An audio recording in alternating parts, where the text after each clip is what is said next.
मैं इतनी भी बूढ़ी नहीं हूँ बहू। एक दिन अचानक बहुत महीनों बाद मोनिका की दोस्त वंदना का फोन आया और उसने मोनिका को कहा कि वह अभी कुछ समय के लिए अपनी मम्मी के घर आई है, इसलिए तुम भी अपनी मम्मी के घर आ जाओ, हमारा मिलना हो जाएगा। लेकिन मोनिका ने घर की जिम्मेदारी के कारण कह दिया कि नहीं मिल सकती।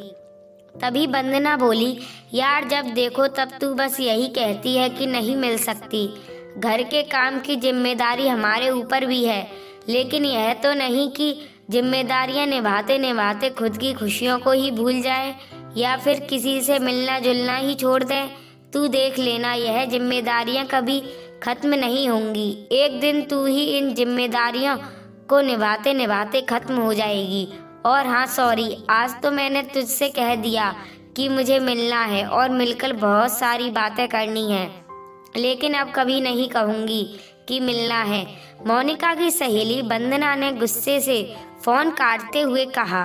फोन कट होने के बाद मोनिका सोचने लगी, अगर सास से इस बारे में बात की तो वह यही ताना मारेंगे कि जब देखो तब मायके जाकर बैठ जाती है। आखिर मैं इस घर की बहू हूँ, जिम्मेदारियां निभाना सीखो।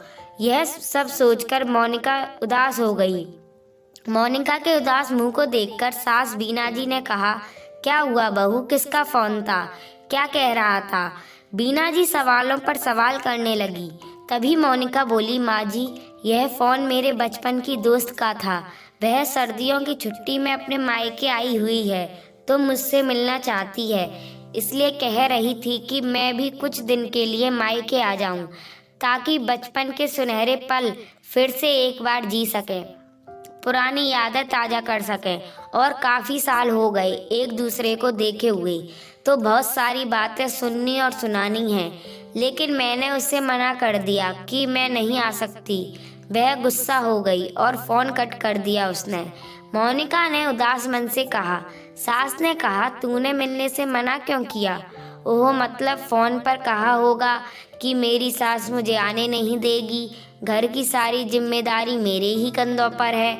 अगर सास से कहूँगी कि मुझे मायके जाना है तो मुझ पर गुस्सा करेंगी।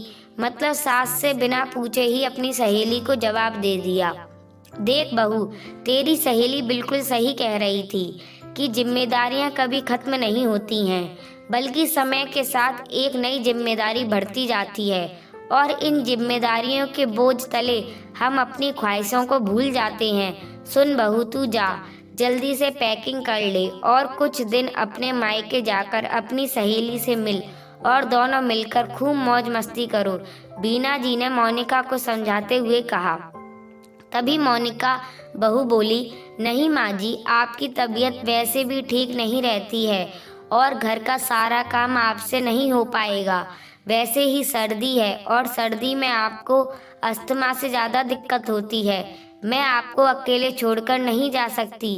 बीना जी बोली, अरे बहू, अभी मैं इतनी भी बूढ़ी नहीं हुई हूँ जो घर की जिम्मेदारियां ना उठा सकूं।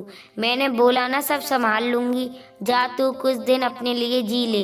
तू मेरी और मेरे बेटे की बिल्कुल चिंता मत कर, मैं उसे को अच्छे से समझा दूंगी। बस तू अपने मायके जाने की तैयारी कर, बीना जी ने खुश होते हुए कहा। मोनिका अपनी सास के गले लग गई और कहने लगी कि माँ, मुझे माफ़ कर दो।